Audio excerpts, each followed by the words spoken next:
Okay, my friends, so we're continuing with some teachings from the third Jesus.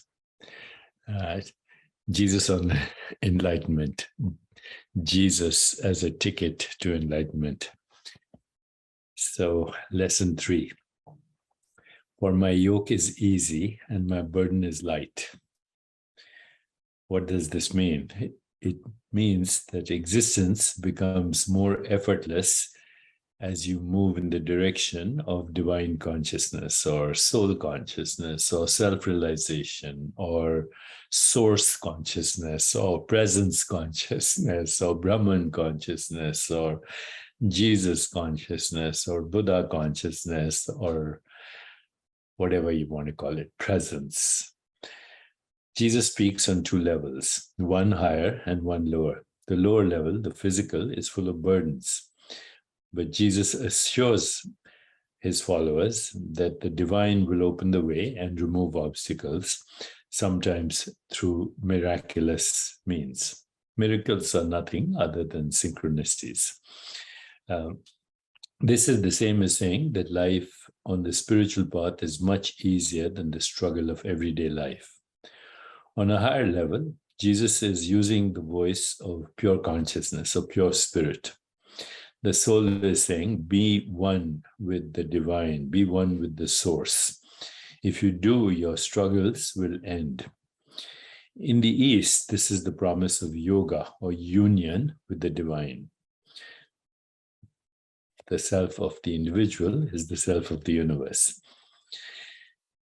So the Sanskrit word yoga is also the root for the English word yoke.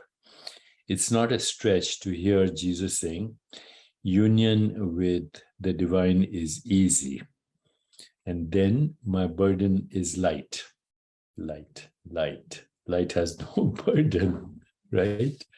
Light is massless, but he's referring, of course, to the light of awareness.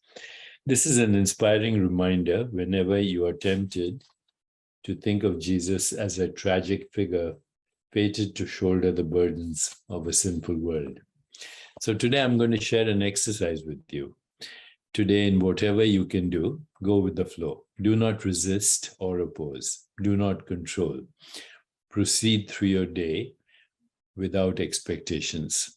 The world seems to be a huge entity and you a very small one.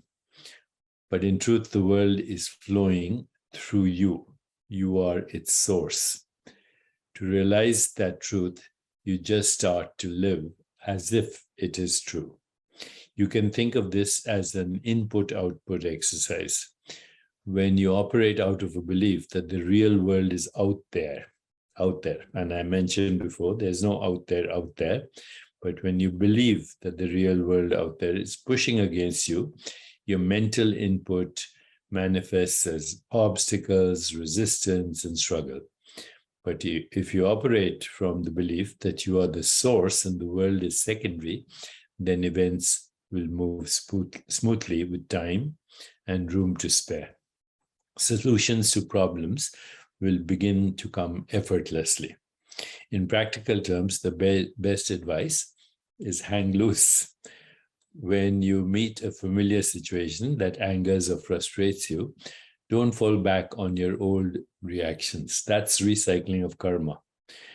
Okay. You won't benefit by doing more of what didn't work in the first place.